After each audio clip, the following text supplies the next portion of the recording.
네. 안녕하세요. 오늘 저희가 함께 깊이 파고들 주제, 바로 코스피 4000 시대 어떻게 대비할 것인가입니다. 만약에요, 코스피 지수가 4000이라는 그 상징적인 고지를 정말 넘어선다면 우리 경제에는 어떤 의미가 있을까요? 또 우리는 뭘 생각해야 할까요? 그런데 말이죠, 여기서 아주 흥미로운 질문 하나가 나왔습니다. 코스피는 4000을 향해 가는데 왜 원화 가치는 약세를 보일 수 있다는 이야기가 나올까? 지수는 오르는데 우리 돈의 가치는 하락할 수 있다니. 이거 언뜻 보면 좀 모순 같잖아요. 이런 상반된 신호처럼 보이는 가능성, 저희가 직접 그 배경을 좀 분석해 봤습니다. 그래서 이번 시간에는요, 이 복잡해 보이는 질문의 이면을 함께 파헤쳐 보면서 궁극적으로 이런 상황에서 우리는 어떤 관점을 갖고 무엇을 고려해야 할까, 이 질문에 대한 실마리를 찾아보려고 합니다. 근데 모든 청취자 여러분께서 쉽게 이해하실 수 있도록 차근차근 풀어가 보겠습니다. 네, 반갑습니다. 오늘 이 질문은요, 그 표면적인 지표 너머에 숨겨진 경제의 어떤 복잡한 역학관계, 이걸 생각해보게 하는 아주 좋은 계기인 것 같습니다. 단순히 답을 딱 제시한다기보다는 이 질문이 왜 중요하고 또 어떤 점들을 우리에게 시사하는지 그걸 함께 탐색하면서요, 청취자 여러분의 경제를 보는 시야를 넓히는 데 좀 초점을 맞추면 좋겠습니다. 좋습니다. 그럼 일단 코스피 4000이라는 숫자부터 가볍게 짚어보죠. 이게 단순한 주가 지수를 넘어서 어떤 의미가 가질 수 있을까요? 네, 그 코스피 4000 이게 그 자체로 우리 경제와 자본시장의 중요한 성장을 상징하는 뭐랄까 이정표가 될 수 있다는 그런 기대감을 담고 있죠. 예를 들면 스포츠에서 오랫동안 깨지지 않던 기록이 딱 경신되는 것처럼요. 경제 주체들한테는 긍정적인 심리를 불어넣고 뭔가 새로운 도약을 할 수 있겠다 이런 희망을 갖게 할 수 있습니다. 아무래도 기업 실적이 좋아지거나 투자가 활성화되거나 이런 경제 전반에 대한 낙관적인 전망 이걸 반영하는 신호로 해석될 여지가 크죠. 그렇군요. 그런 긍정적인 기대감이 있는데 바로 거기서 핵심 질문이 나오는 거네요. 코스피 4000 돌파하는데 원화는 녹고 있다. 지수는 막 축포를 터칠 준비를 하는데 우리 돈의 가치는 오히려 약해질 수 있다. 이건 어떻게 이해해야 할까요? 좀 일반적인 상식과는 다른 것 같은데요. 바로 그 지점입니다. 그게 이 질문의 핵심인데요. 불일치의 가능성이죠. 보통 생각하면 한가라의 주식시장의 강세를 보인다. 이건 그 나라 경제 펀더멘탈? 그러니까 기초 체력에 대한 긍정적인 평가를 의미하잖아요. 네, 그렇죠. 그럼 이제 해외 투자자들의 자금 유입을 유도하게 되고 결과적으로는 해당 국가 통화에 대한 수요가 높아지면서 통화 가치를 끌어올리는 그런 요인으로 작용하는 경우가 많습니다. 그렇죠. 보통은 주가 상승하면 원화 강세, 이런 연결고리를 떠올리기 쉬운데 말이죠. 맞습니다. 그런데 만약에 이 질문에서 제시된 것처럼 코스피는 오르는데 원화는 약세를 보이는 그런 상황이 펼쳐진다면요. 이건 주식시장의 동력과 환율에 영향을 미치는 요인이 서로 좀 다르게 작용하고 있다. 이걸 시사하는 겁니다. 즉, 코스피 상승을 이끄는 힘과는 별개로 원화 가치를 누르는 더 강력한 힘이 있을 수 있다는 뜻이죠. 그 별개의 요인이라면 구체적으로 어떤 것들을 좀 생각해 볼 수 있을까요? 몇 가지 중요한 가능성을 짚어볼 수 있겠는데요.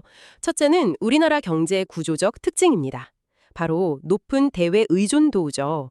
예를 들어서 반도체 같은 특정 수출 주력 산업이 아주 잘 돼서 코스피 상승을 이끈다고 한번 가정해보죠. 네.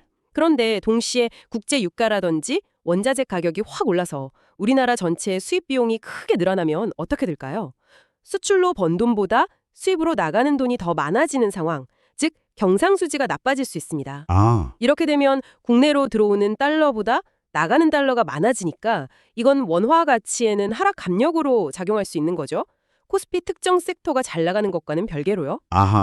그러니까 코스피를 끌어올리는 요인, 예를 들어 수출 호조, 이거랑 원화를 약하게 만드는 요인, 수입 비용 증가, 이게 동시에 존재할 수 있다는 거군요. 정확합니다. 그리고 둘째로는 글로벌 자금 흐름의 변화를 또 들 수 있습니다. 예를 들어서 미국 중앙은행이 기준금리를 아주 큰 폭으로 올린다고 한번 생각해 보세요. 네. 그러면 더 높은 수익률을 좇아서 글로벌 투자 자금들이 미국 달러 자산으로 확 몰려갈 가능성이 크거든요. 그렇죠. 이런 움직임은 우리나라를 포함한 신흥국 시장에서는 자금이 빠져나가는 압력으로 작용하고 이게 원화 가치를 떨어뜨리는 직접적인 요인이 됩니다. 그러니까 국내 기업들 실적이 좋아서 코스피가 오르더라도 더 큰 규모의 글로벌 자금 이동 자체가 원화 약세를 부추길 수 있다는 거죠. 국내 상황과는 좀 별개로 국제적인 돈의 흐름 자체가 원화 가치에 더 큰 영향을 미칠 수도 있다. 이런 말씀이시군요. 일리가 있네요. 네. 그리고 셋째로는 국내 물가 상승 압력이나 다른 내부적인 요인도 고려해 볼 수는 있습니다. 만약 국내 물가 상승률이 통제하기 좀 어려운 수준으로 높아진다면 이건 원화의 실질 구매력이 떨어지는 걸 의미하고 장기적으로는 원화 가치에 대한 신뢰도를 떨어뜨릴 수 있겠죠. 이런 내부적인 요인이 주식시장의 단기적인 화랑세와는 또 다른 방향으로 원화 가치에 영향을 미칠 수도 있습니다. 이처럼 코스피 상승과 원화 약세의 조합은 여러 복합적인 요인들이 얽혀서 만들어낼 수 있는 시나리오인 겁니다. 그렇군요. 와, 이 단순히 코스피 4천 가면 경제 완전 좋아. 이렇게 볼 게 아니네요. 그 이면에 작용하는 다양한 힘들을 진짜 함께 봐야 한다는 의미로 들립니다. 그러니까 특정 분야의 성과가 전체 경제의 건강성을 다 담보하는 건 아닐 수도 있고 또 글로벌 환경 변화에 우리가 얼마나 민감하게 반응하는지를 보여주는 신호일 수도 있겠고요. 맞습니다. 이 질문이 바로 그 점을 우리에게 딱 일깨워주는 거죠.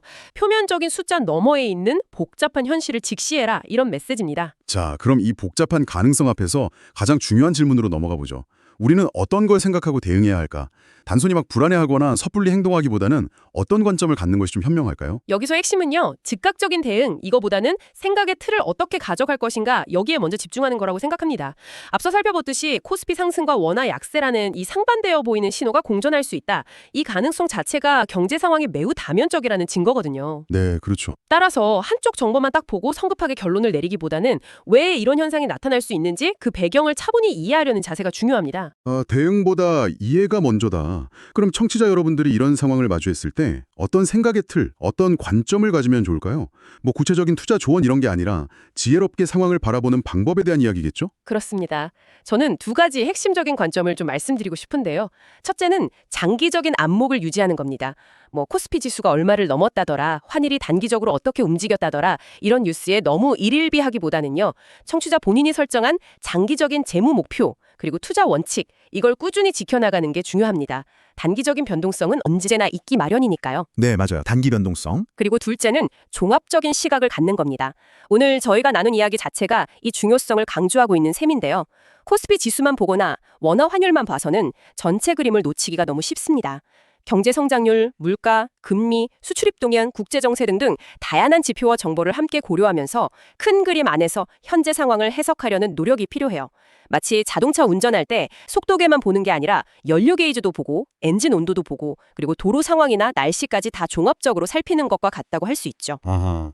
그래야 예기치 못한 위험에도 대비하고 올바른 방향으로 나아갈 수 있지 않겠습니까? 아하, 정말 와닿는 비유입니다. 속도계, 즉 코스피만 보고 막 달릴 게 아니라 차의 상태, 우리 국내 경제 여건이죠. 그리고 외부 환경, 글로벌 요인까지 두루두루 살피는 균형 잡힌 시각. 이게 필요하다는 말씀이시군요. 결국 변동성과 복잡성 속에서 길을 잃지 않으려면 현상의 이면을 읽으려는 노력, 그리고 다각적인 정보 분석, 이게 필수적이겠네요. 네, 오늘 저희는 코스피 4천 시대라는 잠재적 가능성, 그리고 동시에 제기된 원화 약세 동반이라는 이 흥미로운 수수께끼, 또 이 복잡한 상황 앞에서 우리는 어떤 걸 생각하고 대응해야 할까라는 본질적인 질문을 중심으로 이야기를 나눠봤습니다. 저희가 직접 분석해본 결과 이 질문들은 우리에게 시장과 경제를 단편적인 시각이 아니라 보다 넓고 깊은 그런 다각적인 시선으로 바라볼 것을 아주 강력하게 요구하고 있었습니다. 네, 맞습니다. 오늘 논의된 이런 내용들이 청취자 여러분께서 앞으로 경제 현상을 접하실 때요. 그 표면적인 숫자에 너무 흔들리기보다는 그 이면에 숨겨진 맥락, 또 다양한 가능성, 이런 것들을 고려하시는데 작은 도움이 되기를 바랍니다. 복잡할수록 기본으로 돌아가서 전체를 보려는 노력이 중요한 것 같습니다. 자, 그럼 마지막으로 청취자 여러분께 질문 하나를 던지면서 마무리할까 합니다. 오늘 저희가 함께 고민해본 것처럼 때로는 코스피 상승과 원화 약세처럼 서로 다른 방향을 가리키는 듯한 신호들이 공존할 수 있는 참 복잡한 세상입니다. 이런 환경 속에서 청취자 여러분 각자는 진정한 가치와 기회를 어디에서 발견하고 또 어떻게 판단해 나아가시겠습니까? 이 질문을 잠시 마음에 품고 한번 생각해 보시는 시간을 가져보시는 건 어떨까요? 다음 분석에서 더 흥미로운 주제로 다시 찾아뵙겠습니다.